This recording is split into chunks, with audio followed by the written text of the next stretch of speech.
समय निकाल करके अपनी आत्मा के कल्याण के लिए, मुक्ति और मोक्ष के लिए भजन करना चाहिए। अगर ये सब नहीं किया तो ये मानव जीवन बेकार चला जाएगा।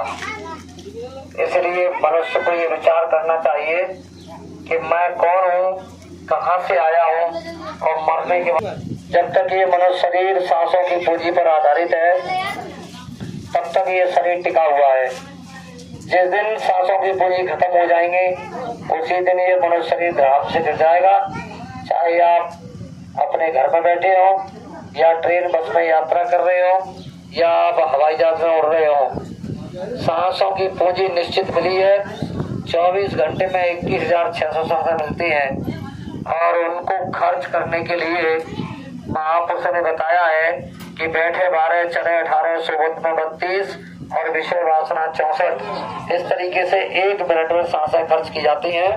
चाहो तो साधन भजन के द्वारा इन्हीं सांसों को बचाया जा सकता है और चाहे भौतिक जगत के कामों में इन्हीं सांसों को खत्म किया जा सकता है। उससे पहले हमें यह सोचना, विचार करना है कि आखिर मानव तन क्यों मिला हुआ है, मनुष्य शरीर की क्या महत्ता है। वेद शास्त्र भी बखान करते हैं कि बड़े भाग मानस तन पावा और सुर दुर्लभ सदगर्शन दावा। बड़े ही शुभ कर्म जन्मान जन्मों के जब इकट्ठे हो जाते हैं तब ये मनुष्य शरीर मिलता है। वो मनुष्य शरीर हमको आपको मिला हुआ है जिसके लिए देवी देवता तरसते हैं। क्या खासियत है? खासियत ये है कि इसमें रह करके सोचा समझा जा सकता है, विचार किया जा सकता है। यही आत्म कल्याण का मूल साधन है। देवी देवता, ईश्वर, ब्रह्म, परमपिता, परमात्मा इसी मनुष्य शरीर के माध्यम से मिल सकता है। दूसरा कोई शरीर नहीं जिस शरीर से भक्ति की जा सके।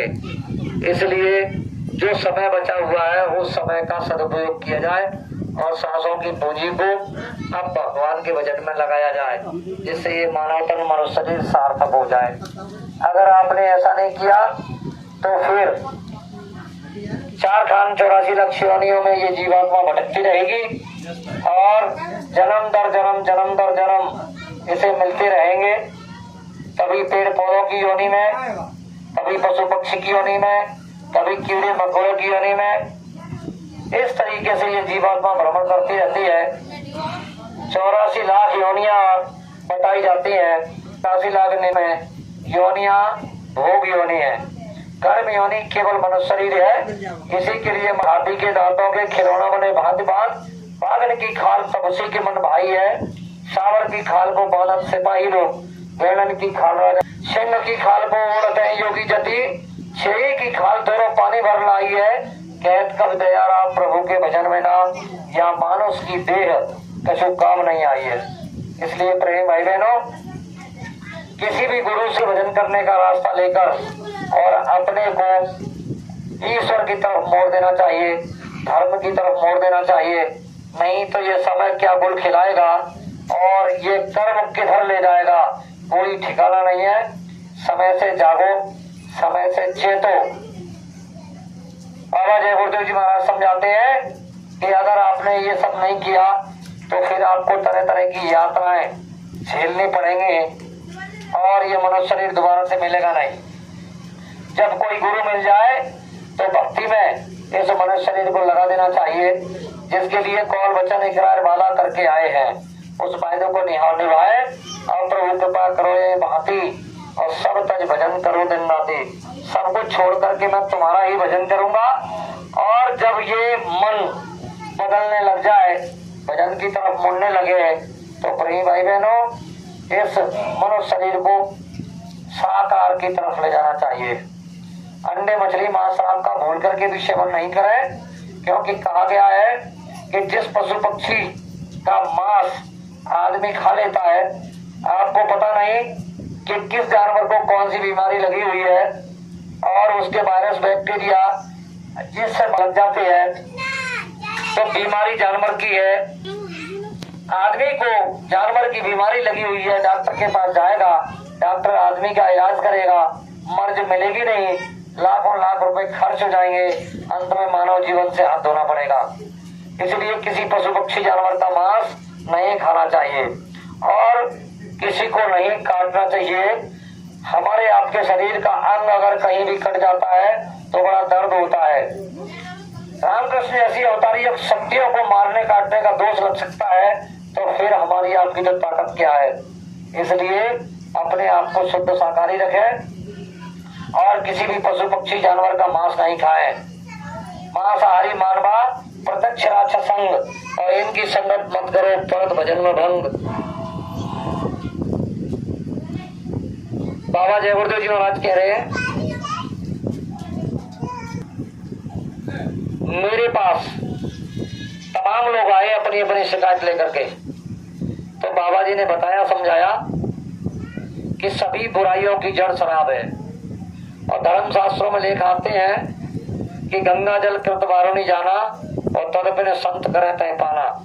अच्छे लोग उसका पान आए, शराब को गंगा जल जैसे जल से क्यों न बनाया जाए।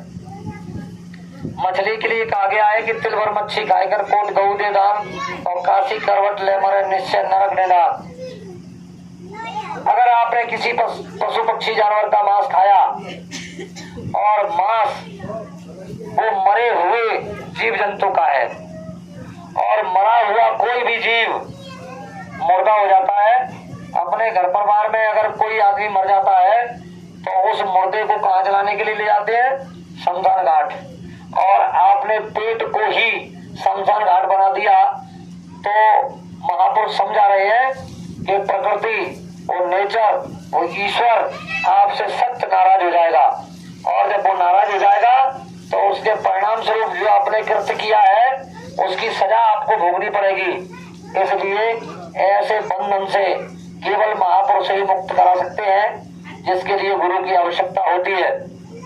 बाबा जय गुरुदेव जी महाराज चाहते हैं कि अगर आपको अपने क्षेत्र में आसपास कहीं भी कोई ऐसा गुरु जो भगवान से मिला जुला है उससे रास्ता ले लो और कोई ना हो तो फिर मैं आपको बताता हूँ, जय गुरुदेव नाम समय का जगाया हुआ सिद्ध किया हुआ नाम है। इस नाम की पहले आप परीक्षा करो। जैसे आपके गांव में किसी व्यक्ति को कोई जहरीला जीव जंतु काट जाता है जैसे और उसकी झाड़ फूक करने वाले कोई न कोई अड़ोस में पड़ोस में गाँव में हुआ करते हैं, उनसे पूछिएगा। होली दीपावली दशहरा वो मंत्र को सिद्ध करते हैं और सिद्ध किया हुआ नाम मंत्र ही काम करता है। तो बाबा जय गुरुदेव जी महाराज ने पूरे भारतवर्ष में हीरे की तरह इस नाम को फेंक दिया है। कोई जो ही हो तो उठाए और परख करे। बाबा जी ने भी कहा है कि इस नाम की खेत में खलिहान में दुकान में मकान में जंगल में कहीं भी फंस जाओ, बेसहारा हो जाओ, किसी हिंसक पशु पक्षी जानवर ने घेर लिया हो, रात्रि का समय हो, ऐसे समय में कहीं आप फंस जाए जहाँ जान के लाले पड़ रहे हो, ऐसी स्थिति में जिसको आप मानते हो उसको याद करिए। आपकी मदद हो जाए तो बहुत अच्छी बात।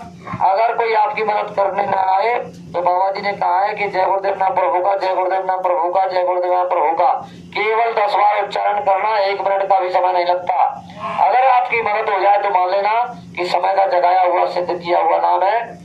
और जब ये नाम अपना परिचय दे दे तो फिर इस नाम को अपना सहारा बनाइए।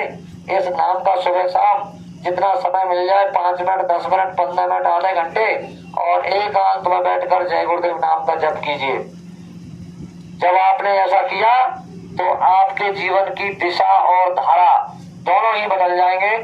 नहीं भाई बहनों, संदेश तो बहुत है लेकिन हम लोगों को दूसरी जगह भी जाना है, इसलिए सूक्ष्म में मैंने बाबा जय गुरुदेव जी महाराज की मूल बात आपको बता दी है और इसी को धारण करके आप पहले परख कीजिए, परीक्षा लीजिए और जब परीक्षा में इनाम अपना परिचय दे दे तो फिर सहारा बनाइए। जय गुरुदेव, जय गुरुदेव। नाम किसका?